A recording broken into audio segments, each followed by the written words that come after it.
All right, the Raiders side of this, guys, and yes, there is a Raiders side to this. We got to hear from their offensive coordinator, Chip Kelly, on Jack Besh's role post Jakobi Meyers.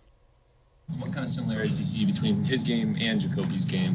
Yeah, I don't compare anybody to anybody, so I don't see any similarities between that. I think everybody's their own individual, so I've never looked at a player and said, this guy reminds me of that guy. It's just, what is that guy's strengths and what are his weaknesses, and how do you improve this? How do you lean into the strengths and improve the weaknesses? What do you think this trade means for Trey Tucker, and is it safe to say he's the WR1? Yeah, I don't look at WR1s or WR2s or WR3s or W2s. You know, we're trying to figure out whoever catches the ball and runs really fast with it in the direction of the end zone is really good for us.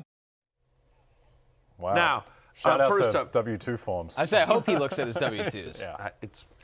First off, shout out to whoever asked those two questions, because those are secret fantasy football questions that they're designed. Without a doubt. It's clear that whoever asked those questions are like, you know, that's. I got some roster decisions to make this week. Yeah, exactly. I got Jamar Chase on a bye. Yeah, come on, I've got some tough flex spots. Help me out here.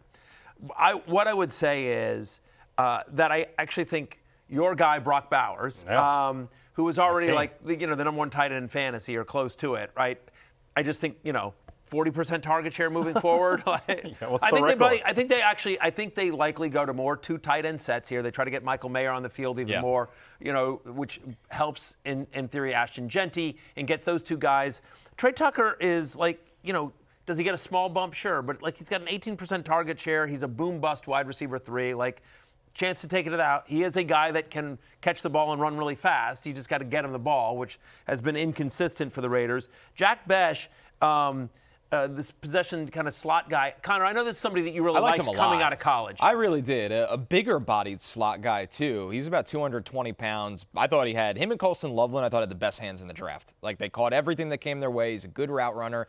It's been a little surprising to me that he hasn't been able to get on the field. And obviously they see him at practice every day and all summer, so you would think they know what they're doing. But now it just feels like the opportunity is there.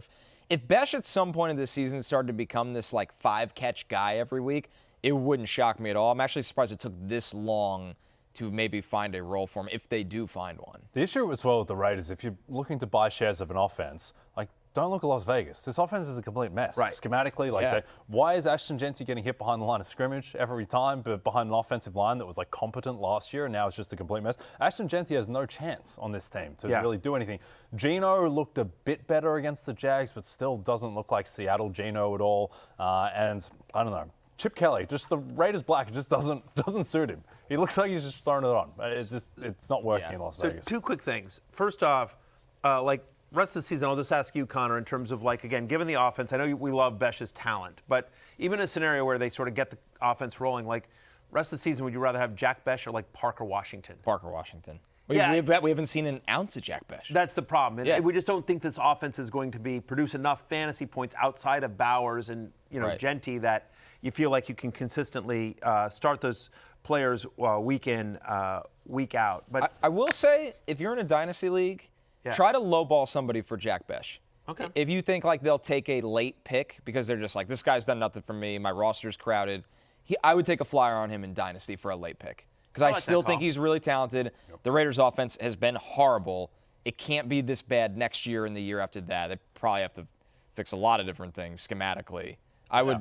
He'd be a buy low for me in dynasty. Yeah.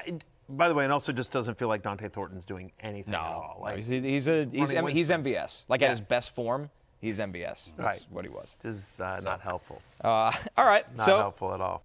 Hey, it's Matthew Berry from NBCSports.com and Rotoworld.com, and I want to thank you so much for watching whatever it is you just watched, or if nothing else, being too lazy to click out of the autoplay after this video started, after whatever it is you actually wanted to watch finished. But now that you're here, I'd like to take a moment here to ask you respectfully now, okay? I'm asking you respectfully to subscribe to the NFL on NBC YouTube channel.